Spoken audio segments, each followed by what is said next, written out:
pas les filles qui radotent. J'aime pas les filles en PDG. J'aime pas les filles BCBG.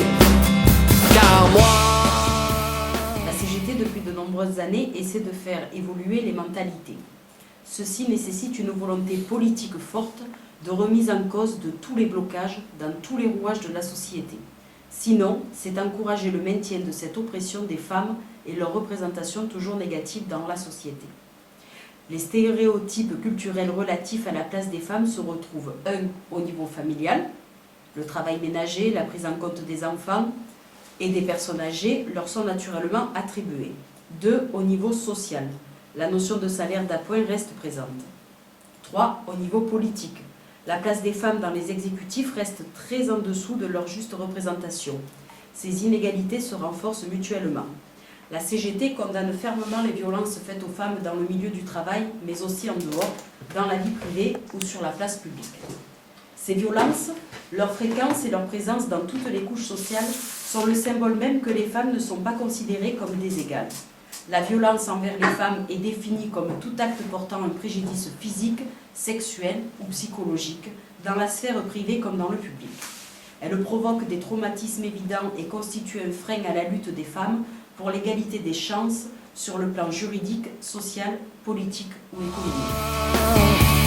Celles que j'aime, ce sont les filles de la CGT, celles qui savent se révolter.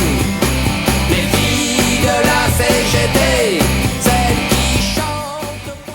Le monde du travail est au même titre que les espaces publics ou la cellule familiale, un lieu où les femmes sont exposées aux violences sexistes et sexuelles de certains hommes. Injures, agressions physiques, harcèlement sexuel, agression, harcèlement moral, humiliation, vol et bien d'autres. Tout cela est insupportable et c'est la raison pour laquelle la CGT s'engage dans cette bataille pour la dignité, pour la parité, pour la juste place des femmes. Elle participe avec d'autres partenaires à faire progresser l'égalité dans la société tout entière.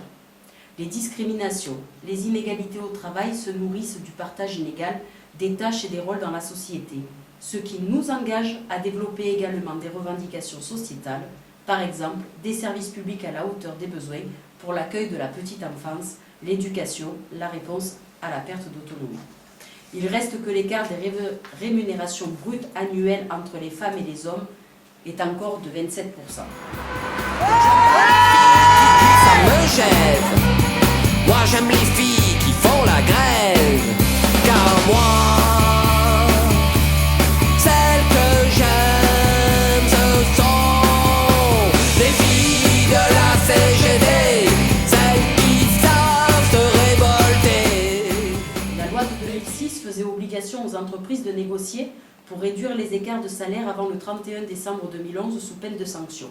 La question des sanctions contre les employeurs récalcitrants a été très édulcorée par les décrets d'application de la loi sur les retraites et les délais repoussés. Aujourd'hui, l'employeur doit négocier, mais s'il n'arrive pas à un accord, il peut proposer un plan d'action unilatéral. Une phase de concertation dans la fonction publique a donné lieu à un rapport constatant que l'État, les collectivités locales et les hôpitaux ne sont pas les meilleurs exemples en matière d'égalité professionnelle. La CGT demande une négociation et une loi spécifique. Regardez de quoi est fait le travail, en apprécier la valeur, permettre les comparaisons entre des emplois différents et réviser toutes les classifications est aussi un enjeu. Exigeons l'application de la loi à travail de valeur égale, salaire égal. Celles que j'aime, ce sont les filles de la CGT, celles qui savent se révolter. Les filles de la CGT, celles qui chantent dans le Une autre inégalité doit retenir notre attention, celle qui existe entre les grandes entreprises et les petites entreprises. Rappelons que la moitié du salariat travaille dans des entreprises de moins de 50 salariés. Dans ces entreprises, il y a peu de syndicats, par contre, énormément de femmes. Nous proposons donc de relancer la campagne pour que dans les entreprises, la CGT soit à l'initiative des négociations sur l'égalité professionnelle hommes-femmes.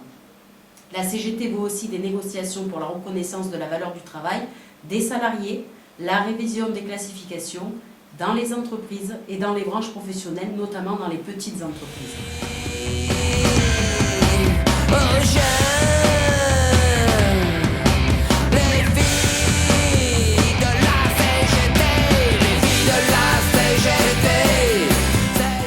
Malgré des avancées incontestables, les discriminations que subissent les femmes restent fortes et tenaces.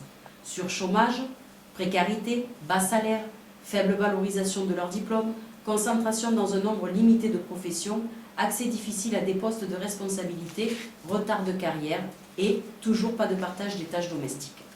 Consciente de ces discriminations et du rôle moteur que doit jouer le syndicalisme dans l'émancipation des femmes et des hommes, la CGT s'engage sur des pistes de travail pour conquérir l'égalité professionnelle femmes-hommes. Le 8 mars 2012 sera encore une fois une journée de lutte pour dénoncer le sort qui est fait à des millions de femmes. Nous irons à 11h sur la place de l'Horloge pour un débat avec un apéritif. À 12h30, nous nous adresserons à la presse et à 14h, 14h30, nous devrions être reçus en délégation par Madame Roy. De la CGT.